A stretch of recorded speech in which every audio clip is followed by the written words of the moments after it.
Welcome back to జ్వాలా శివ. కాక్రోచ్ల సమూహం Jantar మంతర్లో Abhijit దిప్కే US నుంచి ఈరోజు మార్నింగ్ 7:30కి వచ్చాడు. రాగానే పోలీస్ వాళ్ళు కూడా ఆయన పట్టుకుని వెళ్ళి ఆయన ఎసార్ట్ చేసుకొని ఎక్కడో ముందు దాచి ఏదో చేశారు, ఏం మాట్లాడారో తెలీదు. మళ్ళీ పర్మిషన్ మాత్రం ఇచ్చారు ర్యాలీ. సో జంతర్ మంతర్లో వేలాది స్టూడెంట్స్ జన్ జై అంతా ఉన్నారు. సోనం వాంగ్చుక్ కూడా అక్కడ ప్రవేశించాడు. వీళ్ళంతా ఏమంటే ఎడ్యుకేషన్ మినిస్టర్ ధర్మేంద్ర ప్రధాన్ రాజీనామా చేయాలి అని డిమాండ్ చేస్తున్నారు. ఎందుకంటే మనం చూస్తున్నాం ఈ నీట్ పరీక్షలు కానీ సిబిఎస్ఈ కానీ ఇలా చాలా పరీక్షల్లో లీక్ చేసి పేపర్ లీక్ అయ్యి సిస్టమ్ ఫెయిల్యూర్ చేసి చాలా మంది కొంతమంది చనిపోయారు, కూడా ప్రాణాలు కూడా ఇప్పించారు. కాక్రోచ్ జనతా పార్టీ ఎట్లా ఫామ్ అయింది ఇవన్నీ నా పాత వీడియోలో ఉంది, లింక్ డిస్క్రిప్షన్ లో పెట్టాం. అనేది ఆన్లైన్ లో సెటారికల్ గా కామెడీగా విట్టీగా అనేది ఫామ్ అయింది. ఇప్పుడు అది రియల్ గా ఓ షేప్ మూవ్మెంట్ షేప్ లో కూడా వచ్చింది, కనబడుతుంది. ఈ రోజు వేలాది మంది మనం జంతర్ మంతర్లో రావడం. సో వీళ్ళ డిమాండ్ పోస్టులని డిలీట్ చేయొచ్చు, మా ఇన్స్టాగ్రామ్ డిలీట్ చేస్తారు, వెబ్సైట్లు డిలీట్ చేస్తారు, మా ట్విట్టర్ అకౌంట్ డిలీట్ చేస్తారు, ఓకే, కానీ మమ్మల్ని డిలీట్ చేయలేరు అనేది అభిజిత్ దిప్కే ఎవరైతే ప్రధానంగా ఈ ఫామ్ చేశాడో కాక్రోచ్ జనతా పార్టీ అనే పేరు మీద ఏదైతే ట్విట్టర్ ఫామ్ చేశాడో ఈ మూమెంట్ ని లీడ్ చేస్తున్నాడో ఆయన చెప్తున్నాడు. దేశ్ కా యువ డరేగా నహీ లడేగా అని చెప్పాడు. వేలాది యూత్ ఈరోజు నినాదాలు ఇస్తున్నారు. పెద్ద ఎత్తున డ్రమ్స్, డప్పులు, సాంగ్స్, స్లోగన్స్ ఇవన్నీ మనం కనపడుతున్నాయి. దీనికి ఖాన్ సార్ సపోర్ట్ ఉన్నాడు, బీహార్లో పెద్ద ఎడ్యుకేషన్. ప్రశాంత్ భూషణ్ సపోర్ట్ చేస్తున్నాడు, ధృవరాటే సపోర్ట్ చేస్తున్నాడు. అలాగే చాలా యువకులు మేధావులు కూడా ఈ మూమెంట్ని సపోర్ట్ చేస్తున్నారు. వీళ్ళు అనడం ఏమంటే మేము శాంతియుతంగా ప్రొటెస్ట్ చేస్తాం, మేము రాజ్యాంగ పరంగా చట్టపరంగానే ఉంటాం.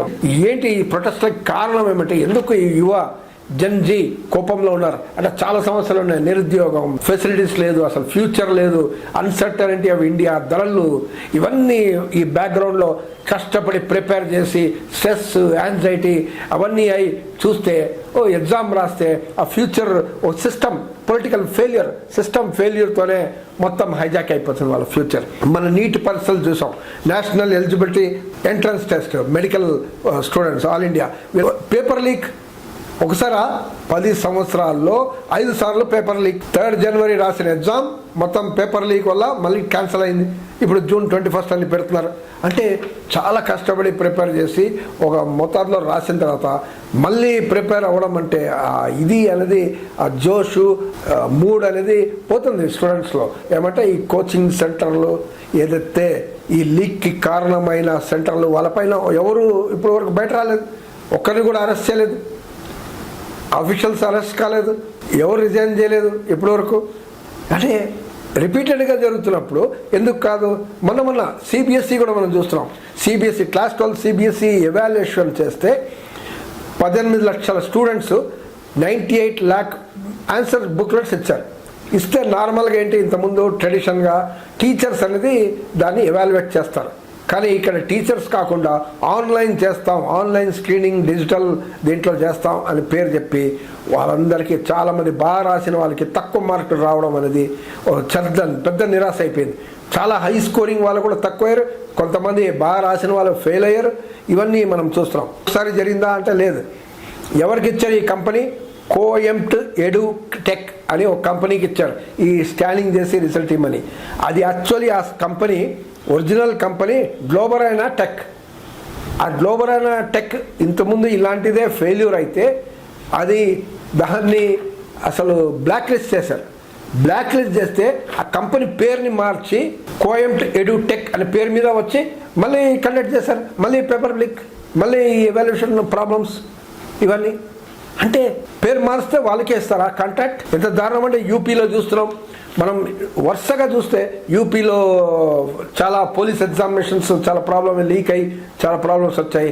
ఎంపీలో అయితే మనకైతే వ్యాపం స్కార్ అయితే చాలా ఫేమస్. డజన్స్ అన్ని ఎగ్జామ్లు ప్రాబ్లమ్సే. 2017లో ఎస్ఎస్సి ప్రాబ్లం, 2018లో సిబిఎస్ఈ లీక్, 2024లో యూజీసీ నెట్ ఇవి కూడా లీక్. అంటే ఈ నేషనల్ టెస్టింగ్ ఏజెన్సీ ఫిజికల్గా చేయాల్సిన పనిని అవుట్సోర్స్ చేసి ప్రైవేట్ కంపెనీ ప్రింటింగ్ ప్రెస్లకు ఇవ్వడం వల్ల ఆ లీక్ అయ్యి ఇప్పటి వరకు ఇలా జరుగుతున్నాయి. మరి ఎవరో బాధ్యత వహించాలి కదా అని స్టూడెంట్స్ అంటున్నారు, అపోజిషన్ పార్టీస్ కూడా అంటున్నారు. ఎవరు ఇప్పటి వరకు అరెస్ట్ కాలేదు. సో ఈ ప్రొటెస్ట్ కాక్రోచ్ పేరు మీద ఒక పెద్ద ఉద్యమం వచ్చింది. జెన్జీలో ఒక అవేర్నెస్ అనేది మనకు కనబడుతుంది. వాళ్ళు ఒక డెమోక్రటికల్ గా పీస్ఫుల్ గా ఒక డిమాండ్ అనేది పెట్టారు. ఈ ఎగ్జామ్స్ కి కారణమైన మినిస్టర్ రిజైన్ చేయాలని వాళ్ళు చెప్తున్నారు, కోరుతున్నారు.